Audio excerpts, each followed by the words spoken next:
नमस्कार, हमारा उत्तराखंड देख रहे हैं आप और मैं हूं आपके साथ ज्योति।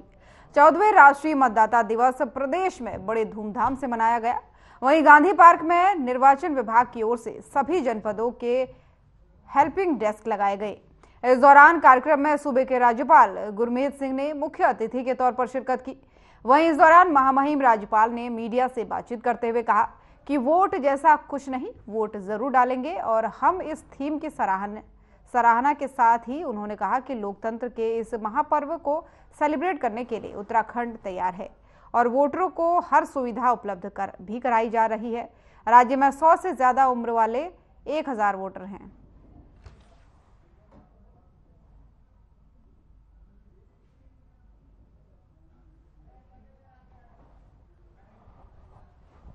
तो खबर आपको देहरादून से बता रहे हैं, जहां पर आज राष्ट्रीय मतदाता दिवस जो है वो बहुत ही धूमधाम से मनाया गया। इस दौरान जो है लोगों की काफ़ी भीड़ नजर आई और इसमें जानकारी ये भी निकल करके सामने आई है कि राज्य में 1000 से ज़्यादा ऐसे वोटर हैं जिन्होंने अपनी उम्र 100 साल से पार कर ली है और साथ ही नए मतदाताओं को यहाँ पर प्रोत्साहित भी किया गया। राज्यपाल गुरमीत सिंह इस कार्यक्रम में शामिल हुए। इस दौरान उन्होंने मतदाताओं को मतदान करने की शपथ भी दिलाई। कार्यक्रम के दौरान की तस्वीरें आपको दिखा रहे हैं, जहां पर उन लोगों को भी सम्मानित किया जा रहा है जिनकी आयु 100 वर्ष से अधिक हो चुकी है।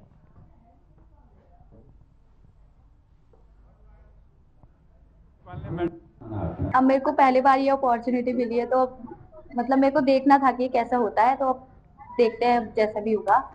अभी तक मेरे को पता नहीं था, मतलब मैंने देखा ही है कि वोट कैसे जाते कैसे नहीं। अब मेरा पहला ट्राई है, तो इसके बाद जो एक्सपीरियंस मिलेगा तभी बता पाऊंगी।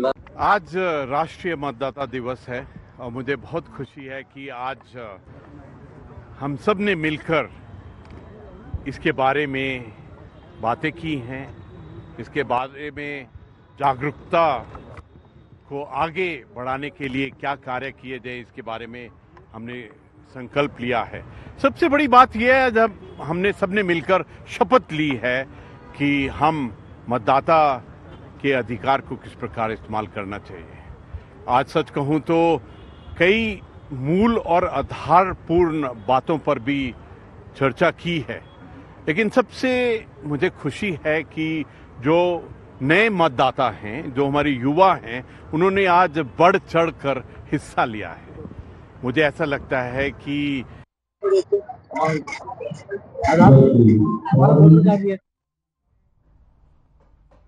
और हरिद्वार से इस वक्त की बड़ी खबर सामने आ रही है, जहां आज भी बंद रहे स्कूल और आंगनबाड़ी के केंद्र। कोहरे और ठंड के चलते लिया गया है फैसला। वहीं डीएम ने जारी किए थे छुट्टी बढ़ाने के आदेश। इसमें प्रदेश में लगातार बिगड़ रहा मौसम का मिजाज। तो बड़ी और अहम जानकारी आपको बता रहे हैं, जहां पर डीएम के आदेश जारी करने के बाद से छुट्टी बढ़ाने का जो निर्देश है वो लागू कर दिया गया है। लगातार मौसम जो है खराब हो रहा है और इसके चलते कई स्कूल और आज भी हरिद्वार में स्कूल और आंगनबाड़ी केंद्रों को बंद रखा गया। कोहरे और ठंड के चलते ये फैसला लिया गया है, जहां पर बच्चों के स्वास्थ्य को खासकर देखते हुए ये फैसला लिया गया, जिसमें लगातार प्रदेश में ठंड बढ़ रही है, कोहरा है, जिसके चलते बच्चों पर इसका बुरा प्रभाव न पड़े। डीएम ने छुट्टी घोषित की थी हरिद्वार में, जिसके बाद से आज स्कूल और आंगनबाड़ी केंद्र बंद रहे।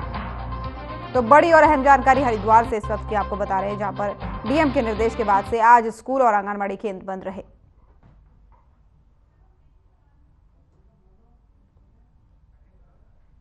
तो खबर हरिद्वार से आपको बता रहे हैं, जहां पर डीएम ने आदेश दिए थे। जिस तरीके से प्रदेश में लगातार ठंड बढ़ रही है, कोहरे की मार लोगों को झेलनी पड़ रही है, इसी के चलते आज भी स्कूलों को बंद किया गया और साथ ही साथ आंगनबाड़ी केंद्रों को भी बंद किया गया। डीएम की तरफ से ये आदेश दिए गए थे छुट्टी बढ़ाने के, जिसके बाद से आज फिर से स्कूल और आंगनबाड़ी केंद्र बंद देखने को मिले।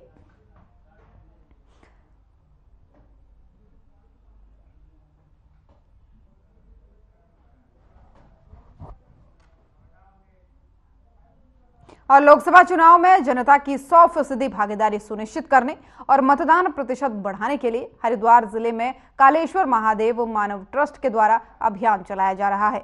ट्रस्ट की संस्थापक वैशाली शर्मा द्वारा अपनी टीम के साथ कन्या इंटर कॉलेज पहुंचकर मतदान दिवस कार्यक्रम में प्रतिभाग किया गया, जहां बालिकाओं को मतदान करने को लेकर के जागरूक किया गया। उन्हें यह भी बताया गया कि मतदान नागरिक दायित्व में भागीदारी लेने का एक मौका प्रदान करता है।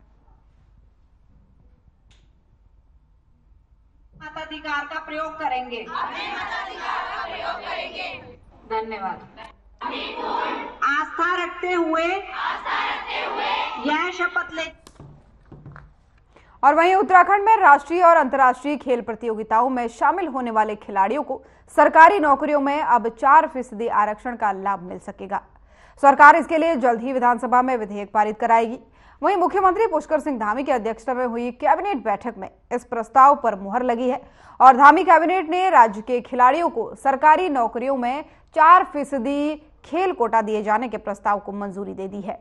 वहीं राज्य की खेल मंत्री रेखा आर्या ने कैबिनेट के इस फैसले को ऐतिहासिक बताते हुए कहा कि इससे राज्य के युवा खिलाड़ियों के लिए सरकारी नौकरी के द्वार खुलेंगे और युवाओं में खेलों के प्रति रुझान भी बढ़ेगा।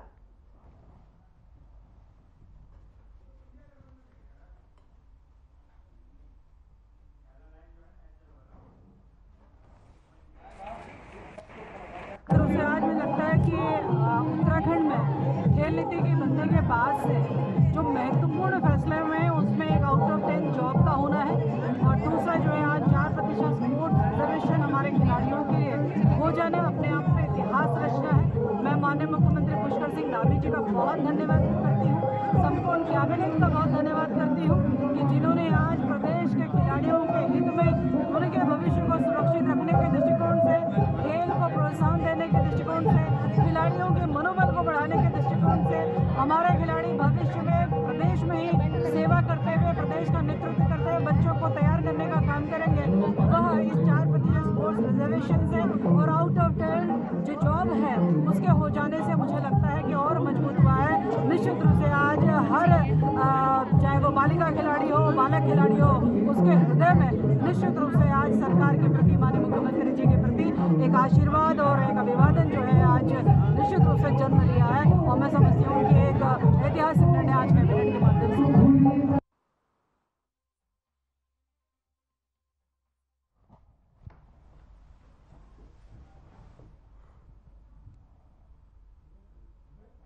और खबरों में रुकेंगे एक छोटे से ब्रेक के लिए, जल्द हाजिर होंगे।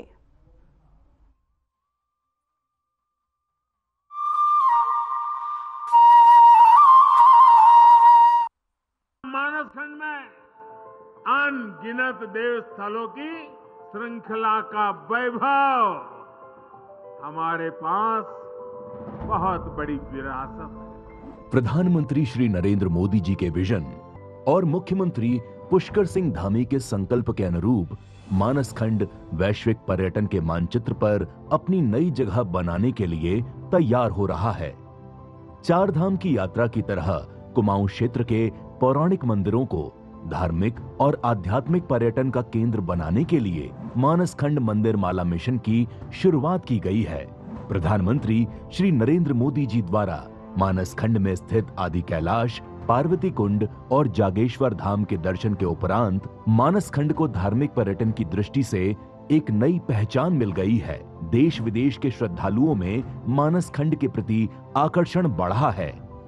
मानस खंड मंदिर माला मिशन प्रारंभ होने से इन क्षेत्रों की स्थानीय आर्थिकी को पंख तो लगेंगे ही, महिलाओं द्वारा तैयार किए गए स्थानीय उत्पादों को नई पहचान मिलेगी।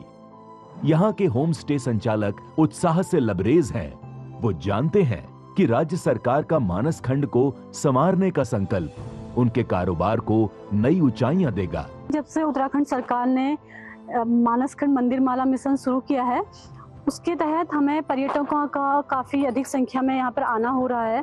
तो ये हमारे लिए बहुत एक अच्छी बात है, एक सकारात्मक इससे सोच बन रही है कि हम बाहर न जाकर अपने ही गांव में रहकर एक अपना रोजगार शुरू कर सकते हैं और अपनी आजीविका अच्छी से चला सकते हैं। वो दिन दूर नहीं जब उत्तराखंड पूरी दुनिया में आध्यात्मिक शक्ति का केंद्र बनेगा और इसका एक महत्वपूर्ण पड़ाव होगा मानस खंड। हमारी विरासत, हमारा अभिमान, मानस खंड को मिल रही नई पहचान।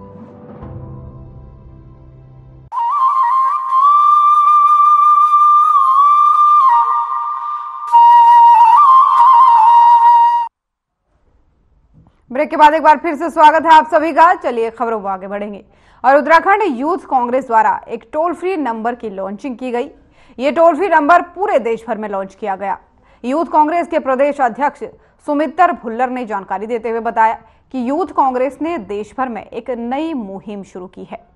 रोजगार दो, न्याय दो इस मुहिम के जरिए प्रदेश के हर घर तक यूथ कांग्रेस पहुंचना चाहता है और यूथ कांग्रेस से जुड़ने के लिए टोल फ्री नंबर पर मिस कॉल करनी होगी और युवा यूथ कांग्रेस से जुड़ पाएगा।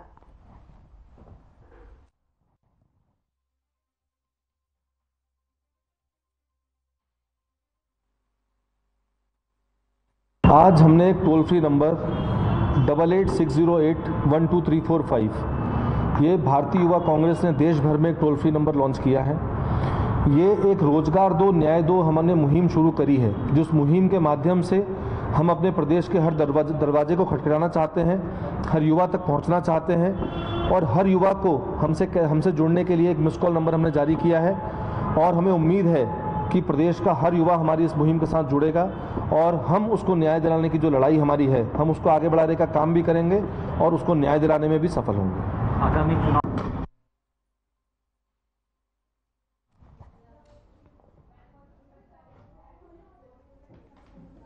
और राजधानी देहरादून में कांजी हाउस में एक बार फिर दिल दहला देने वाली घटना सामने आई है। यहां कई गाय मृत हालत में पाई गई। मुख्य पशु चिकित्सा अधिकारी विद्यासागर कापड़ी ने कांजी हाउस का निरीक्षण किया, जहां भारी अनियमितताओं को देखकर उन्होंने संचालकों पर कठोर कार्रवाई करने की बात कही है। उन्होंने बताया कि गौवंश के संरक्षण को लेकर लगातार काम किया जा रहा है, लेकिन कांजी हाउस देहरादून में जिस प्रकार का कारनामा दिल दहला देने वाला है, उन्होंने कहा कि पूरे मामले पर कार्रवाई अमल में लाई जा रही है, जिससे भविष्य में इस प्रकार की घटनाओं को फिर से दोहराया ना जा सके। बनती है देखिए लापरवाही रहे हैं और नगर निगम क्या रेगुलर। अभी हम लोगों ने ये प्राथमिक रिपोर्ट पुलिस में दी रखी है कि इनको जो संचालक है, क्योंकि इन्होंने न डॉक्टर को बुलाया, क्योंकि अगर कोई गाय अगर बीमार है तो इनका भी दायित्व बनता है कि डॉक्टर को चिकित्सा अधिकारी को सूचित करें, पशुपालन विभाग को सूचित करें, नगर निगम को सूचित करें। इन्होंने किसी को सूचित नहीं किया जानवर बीमार होने के संबंध में, तो ये भी एक क्रूरता ही है। तो इस संबंध में हम एक प्राथमिकी पुलिस थाने में भी दे रहे हैं। ठीक है। अभी कम से कम 10-20 दिन पहले मैंने अपने नंदी यहाँ दिए थे गौशाला में। जो आवारा पशु होते हैं वो मैंने गौशाला में दिए थे। जब मैं उन्हें छोड़ने आई तो भी मैंने 4-5 गाय मरी भी देखी थी। और फिर जब हमने एक गौ तस्कर से बड़ा ट्रक पकड़ा था, उसके बाद मेरा मन ऐसा हुआ कि मैं अपनी नंदियों को वापस ले लेती हूँ। मैंने वो नंदी जब वापस लेने के लिए आई तो फिर एक गाय मरी हुई थी जिसको चील कौवे खा रहे थे, जिंदा गाय को भी चील कौवे खा रहे थे। जब उनसे मैंने उनसे पूछा, वीडियो बनानी शुरू करी, तो उन्होंने मेरा मोबाइल छीन लिया। और फिर जब मैंने आज सुबह फिर इनकी एक वीडियो देखी, उसके बाद में जब 7 बजे यहाँ आई तो इन्होंने आने से मना कर दिया। मैं और गौरक्षक जितने भी मेरे भाई लोग हैं, हम दीवार नांग के आए, तब देखा हमने यहाँ 11 गाय मरी हुई है, जिनकी आंखों को चील कौवों ने खा रखा है और जिंदा अवस्था में है। 2 गाय मरी है, बाकी सब जिंदा अवस्था में। कुछ जानवर मरे हैं और कुछ लोगों के द्वारा यहाँ पर आगे उसका विरोध किया जा रहा है। वाकई गौशाला की स्थिति बहुत खराब है। इसमें यहाँ पे जिला पशु चिकित्सा अधिकारी भी आए हैं और नगर निगम के पशु चिकित्सा अधिकारी भी आए हैं। उनको निर्देशित किया गया है कि वो तत्काल संबंधित व्यक्ति जो गौशाला चला रहा है उसके खिलाफ मुकदमा दर्ज करें और जो जानवर मिलते हैं उनका पोस्टमार्टम करें और उसके अतिरिक्त इसकी एक विस्तृत जांच की जाएगी। जो भी इसमें दोषी होगा नियमानुसार उनके खिलाफ कार्रवाई की जाएगी। और अभी तत्कालिक में व्यवस्थाएं जो पशु मिलते हैं उनको एक किनारे अलग से किया जाएगा और चारा पानी की जो व्यवस्था है या नगर निगम के जो डॉक्टर है यहाँ पे मिस्टर तिवारी, उनके द्वारा ये व्यवस्थाएं सुनिश्चित कराई जाएंगी और इसको करा के सुनिश्चित करा के हम लोग यहाँ से जाएंगे। सर वो बात आप सारी सही है।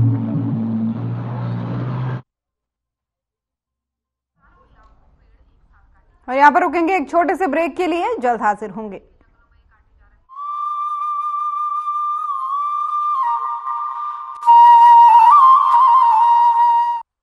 मानस खंड में अनगिनत देव स्थलों की श्रृंखला का वैभव, हमारे पास बहुत बड़ी विरासत है। प्रधानमंत्री श्री नरेंद्र मोदी जी के विजन और मुख्यमंत्री पुष्कर सिंह धामी के संकल्प के अनुरूप मानस खंड वैश्विक पर्यटन के मानचित्र पर अपनी नई जगह बनाने के लिए तैयार हो रहा है।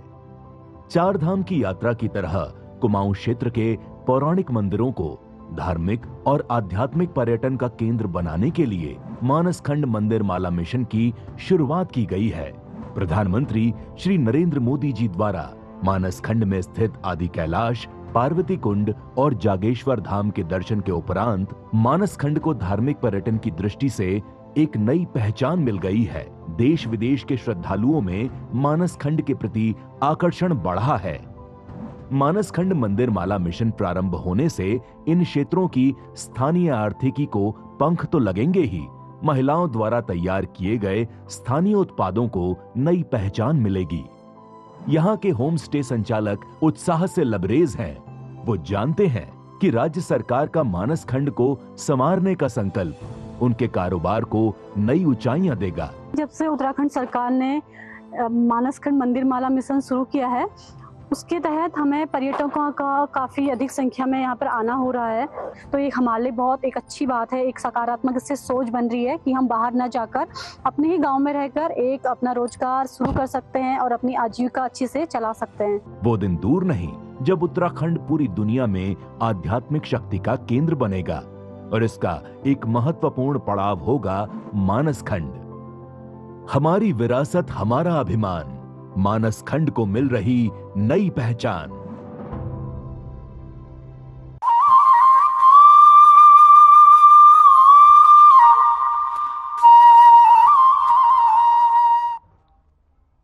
ब्रेक के बाद एक बार फिर से स्वागत है आप सभी का। चलिए खबरों में आगे बढ़ेंगे।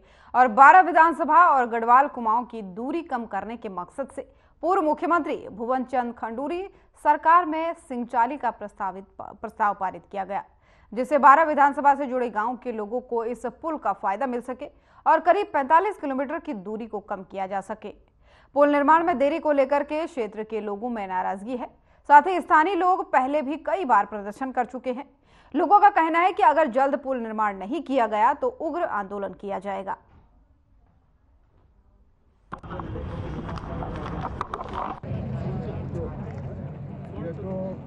काला, ग्राम कैंडुल मल्ला, पौड़ी गढ़वाल।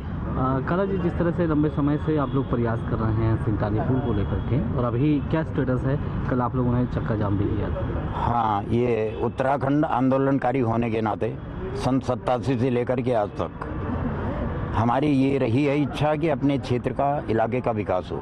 एक बहुत बड़ा जो विषय जिस पे इस समय हम बात कर रहे हैं सिंगटाली पुल का है। सिंगटाली में 2006 में मेजर जनरल भुवन चंद्र खंडूरी केंद्रीय मंत्री हुआ करते थे भूतल परिवहन के। उन्होंने एक प्रपोजल रखा कि सिंगटाली में पुल बनेगा तो गढ़वाल और कुमाऊं मंडल की दूरी जो है लगभग 45 किलोमीटर, एग्जैक्ट मेरे को मालूम नहीं है, लेकिन लगभग 45 किलोमीटर ये दूरी कम हो जाती, क्योंकि इस समय लोगों को यहाँ से अगर देहरादून से जाना है तो देवप्रयाग से होकर के घूम करके यू टर्न लेकर के पूरा आना पड़ता है। और तब अगर ये बन जाता है, सिंगटाली में गंगा जी के ऊपर पुल बन जाता है, झूला पुल वहाँ पर पहले से ही है, तो इसका मतलब वो जगह पुल बनाने के लिए लायक है। वैली बहुत कम है, 162 मीटर इस समय बता रहे हैं स्पान बनेगा और लगभग 40 मीटर गंगा जी के ऊपर वो स्थान बनने वाला है। पुल स्वीकृत हुआ है। और देवभूमि विचार मंच द्वारा चौड़मनिया नागौर जनपद पिथौरागढ़ के त्रिलोचन उप्रेती स्मृति हिमालयी शोध संस्थान का शुभारंभ किया जा रहा है। देहरादून में प्रज्ञा प्रवाह ने कहा कि हिमालयी शोध संस्थान लाइब्रेरी को 2 परिसर में विकसित किया जा रहा है, जिसमें एक ग्रंथालय, दूसरा वाचनालय बनाया जा रहा है। इससे भारतीय संस्कृति की हिमालयी क्षेत्र के सामाजिक, सांस्कृतिक और धार्मिक अध्ययन से जुड़ी पुस्तकों को रखा जाएगा। हिमालय क्षेत्र में रहने वाले युवाओं को संस्कृति और परंपराओं से रूबरू कराया जा सकेगा।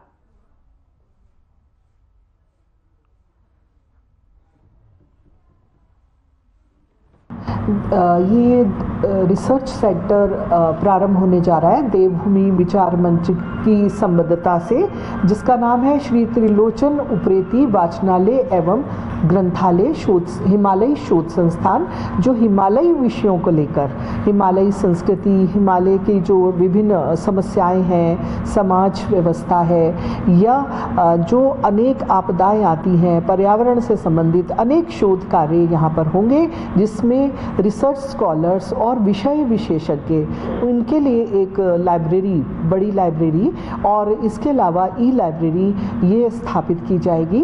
और इसमें बड़े बड़े एक्सपर्ट्स जो है जुड़ेंगे और पर्यटकों के लिए ये बहुत अच्छा सेंटर रहने वाला है। और इसके अंतर्गत बहुत सारे ऐसे कार्य होने वाले हैं जो कि पूरे हिमालयी जो बेल्ट है पूरी, ना केवल उत्तराखंड, अन्य जो हिमालयी क्षेत्र है वहाँ की भी समसामयिक सामुदायिक मुद्दों को लेकर, परिस्थिति को लेकर होगा। इस कार्यक्रम में जो है सांसद अजय टम्टा जी आ रहे हैं। इसके अलावा जो हमारे मुख्य विशिष्ट अतिथि हैं, इनमें दीपक रावत जी जो कमिश्नर कुमाऊं मंडल हैं वो रहने वाले हैं इसके लोकार्पण कार्यक्रम में, जो कि 27 जनवरी को होने वाला है। 2 विश्वविद्यालय, कुमाऊं विश्वविद्यालय और सोबन सिंह जीना के वाइस चांसलर्स इसके अंदर रहने वाले हैं। हमारे मुख्य वक्ता श्रीकांत काटधरे जी गुजरात से, जो कि प्रज्ञा प्रभा के सह संयोजक हैं, वो भी आने वाले हैं। अखिल भारतीय हैं। ईशान जोशी जी भी इसमें सम्मिलित होने। और यहाँ पर रुकेंगे एक छोटे से ब्रेक के लिए, जल्द हाजिर होंगे।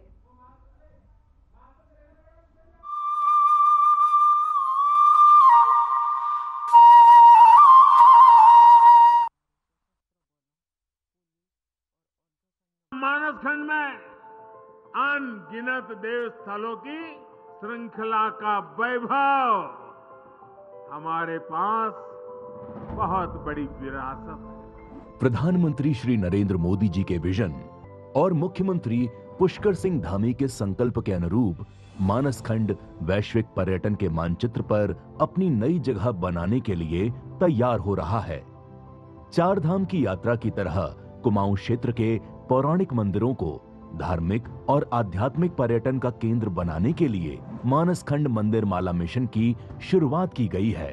प्रधानमंत्री श्री नरेंद्र मोदी जी द्वारा मानस खंड में स्थित आदि कैलाश, पार्वती कुंड और जागेश्वर धाम के दर्शन के उपरांत मानस खंड को धार्मिक पर्यटन की दृष्टि से एक नई पहचान मिल गई है। देश विदेश के श्रद्धालुओं में मानस खंड के प्रति आकर्षण बढ़ा है। मानस खंड मंदिर माला मिशन प्रारंभ होने से इन क्षेत्रों की स्थानीय आर्थिकी को पंख तो लगेंगे ही, महिलाओं द्वारा तैयार किए गए स्थानीय उत्पादों को नई पहचान मिलेगी। यहाँ के होम स्टे संचालक उत्साह से लबरेज हैं। वो जानते हैं कि राज्य सरकार का मानस खंड को संवारने का संकल्प उनके कारोबार को नई ऊंचाइयां देगा। जब से उत्तराखंड सरकार ने मानस खंड मंदिर माला मिशन शुरू किया है, उसके तहत हमें पर्यटकों का काफ़ी अधिक संख्या में यहाँ पर आना हो रहा है। तो ये हमारे लिए बहुत एक अच्छी बात है, एक सकारात्मक इससे सोच बन रही है कि हम बाहर न जाकर अपने ही गांव में रहकर एक अपना रोजगार शुरू कर सकते हैं और अपनी आजीविका अच्छी से चला सकते हैं। वो दिन दूर नहीं जब उत्तराखंड पूरी दुनिया में आध्यात्मिक शक्ति का केंद्र बनेगा और इसका एक महत्वपूर्ण पड़ाव होगा मानस खंड। हमारी विरासत, हमारा अभिमान, मानस खंड को मिल रही नई पहचान।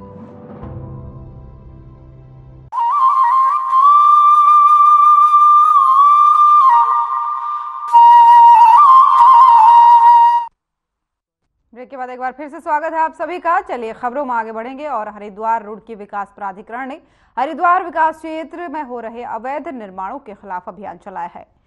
हरिद्वार रुड़की विकास प्राधिकरण के उपाध्यक्ष अंशुल सिंह ने बताया कि प्राधिकरण की टीम ने अवैध निर्माणों के खिलाफ कार्रवाई करते हुए ज्वालापुर में लगभग 40 बीघा जमीन पर की जा रही अवैध प्लॉटिंग को ध्वस्त किया गया। तो वहीं दूसरी तरफ अलीपुर में पावर ग्रिड के नीचे 2800 वर्ग फीट में निर्माणाधीन गोदाम को प्राधिकरण टीम ने सील कर दिया है।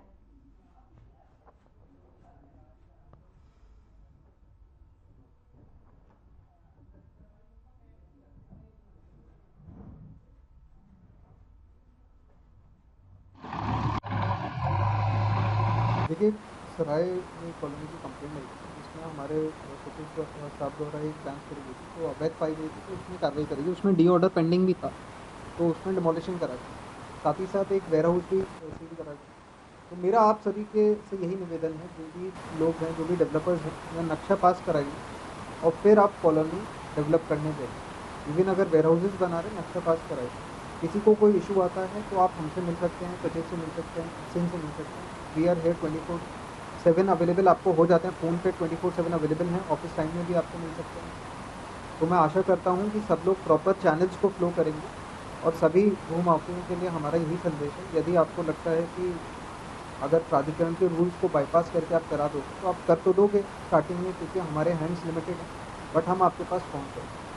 तो मैं आशा करता हूँ कि आप लोग नक्शे पास कराएँ और एक विधि अनुसार आप लोग अपनी कॉलोनीज़ को डेवलप करें। साथ ही मैं एक डिमांड भी करता हूँ हमारी जनता से कि ऐसे अवैध प्लॉटिंगों में आप प्लॉट्स ना करें, क्योंकि जब डिमांड ही अपने आप फिल हो जाएगी तो सप्लाई अपने आप रुक जाएगी, क्योंकि आपको बहुत समस्या आएगी फ्यूचर में। आपके नक्शे नहीं पास होंगे, मूल सुविधाएं नहीं रहेंगी, पानी की लाइन नहीं रहेगी, सीवरेज नहीं रहेगा, गार्डन स्पेसेस नहीं रहेंगे, पार्किंग स्पेसेस नहीं रहेंगे, तो it won't be a quality life. हो सकता है आपको सस्ते में प्लॉट मिल जाए, लेकिन ओवरऑल कॉस्ट आपका एक नॉर्मल कॉलोनी जो पास होती है उससे ज़्यादा बेटर। तो ये अभियान हम लोग चलाने वाले हैं लोगों को जागरूक करने का, कि वो आप इंश्योर करें कि जो भी कॉलोनी में वो। हमारा उत्तराखंड देख रहे थे आप। उत्तराखंड की खबरों में फिलहाल इतना ही। नमस्कार।